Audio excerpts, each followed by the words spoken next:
siyabathanda abaKristu bethu.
Bese bayaphendula abafundi bakhe bathi ingubani? Usanifunda phansi. Bathi ingubani? Abanye bathi ingubani? Abanye bathi ingubani? Abanye yaza kodwa mnizo kodwa ngiyabiza kodwa basengimzweni. Baphendula abafundi bakaJesu bathi abanye bathi inguJohannes umbhaphatisi, abanye bathi ingu-Eliya, abanye bathi inguJeremiya, kanti abanye bathi ngomunye wabaprofethi. Bese ayabuza uJesu athi nina-ke nithi ngingubani na? Phenduleke nithi sehlezi phendula njalo vele obvious uSimon Petrus waphendula wathini? Wathi wena uKristu. Aphendula uqhubeka uJesu athi lokho okushoyo awunguleli inyama negazi kepha ngubaba usezulwini. Ithini lento kumina? Ithi uma ngabe uJesu ebabuza abafundi bakhe ukuthi abantu bathi ngubani, bese bayaphendula bathi abantu bathi uJohannes, pho ababatshela ngalo ukuthi uKristu. Abantu bathi uJeremiya, mebethi uJeremiya ababatsheli ngalo ukuthi uKristu. Bathi abanye uEliya, mabethi uEliya ababatsheli ngalo iqiniso ukuthi ungubani na. Mase phendukela kubona ethi ninake ngubani. Uma ngabe behluleka ukuphendula kuze uSimon Petrus uyamvulela ngubaba, shuthi nabo babengaqondi ukuthi ungubani na. Hleze nathi siyangena enkonzweni, siphume enkonzweni, kepha simqondi ukuthi ungubani na. Hleze nathi asihlukile kwalabafundi bakaJesu abathi uma ngabe benza abantu bengaqondi ukuthi uJesu bangabalungisi ngoba hleze nabo abamazi ukuthi ungubani. Hleze nathi siyangena emamiseni, siyaphuma kodwa simazi uJesu ukuthi ungubani.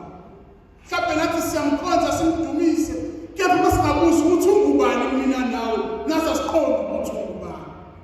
Phuzu lesibili engifisa ukuba sibheke njengoba sikhulale lento elimnandi kangaka, elibandla elamakatholika, bandla likaKristu laqalwa nguyedwa. Lithi kubele kwenjeni kwayo, lithi walapha yindoda ngesingamanzi. Jesu uma ngabe eqala ibandla lakhe, zintathu izinto azishoyo uPetrus. Bokuqala uthi phezu kwalelidwala ngizokwakha ibandla, ngizokwakha ibandla, wena uyidwala yena, kepha leli bandla lona lakho. Nina ningabafundi bami yena, kepha kunini ngizolakha leli bandla. Leli bandla engizolakha lizokwakhiwa yini? Elami. Oqala lokusho. Elami lizokwakhiwa yini?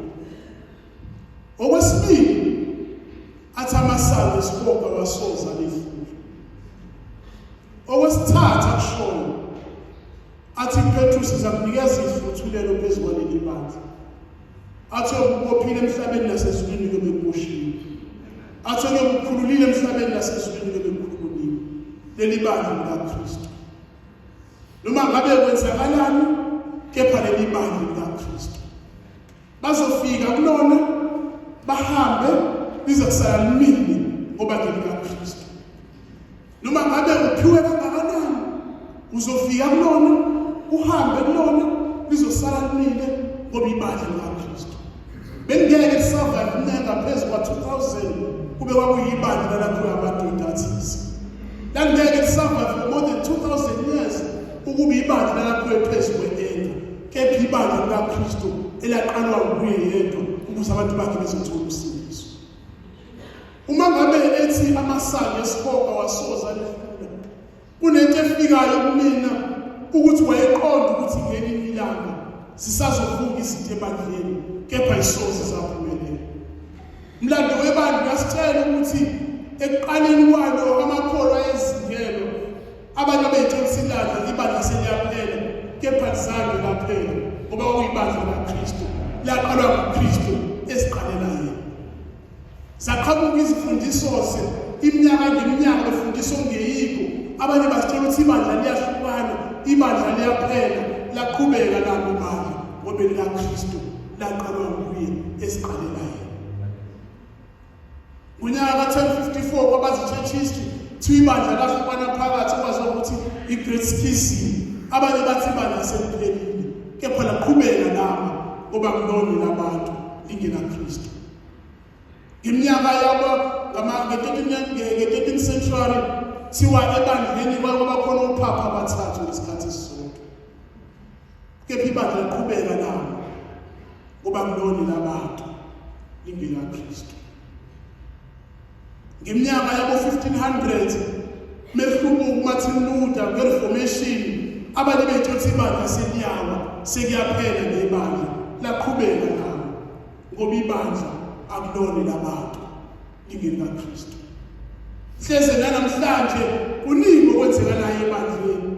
Hleze namhlanje amasango esihogo asafuna ukuthi ahlulele ibandla. Hleze namhlanje uSathane usangena ebandleni ngami nawe efuna ukuhlukanisa ibandla, kepha kusoze kwaphumelela ngoba ibandla likaKristu. Hleze uSathane asebenzise mina nawe sizifake nemthiva sizohlukanisa ibandla, kepha kusoze kwaphumelela ngoba kulona labantu lingenaKristu. Ukuthi noma ngenzekalani, noma singavuka isimo ebandleni, kepha lizakuba njalo ngoba ibandla likaKristu.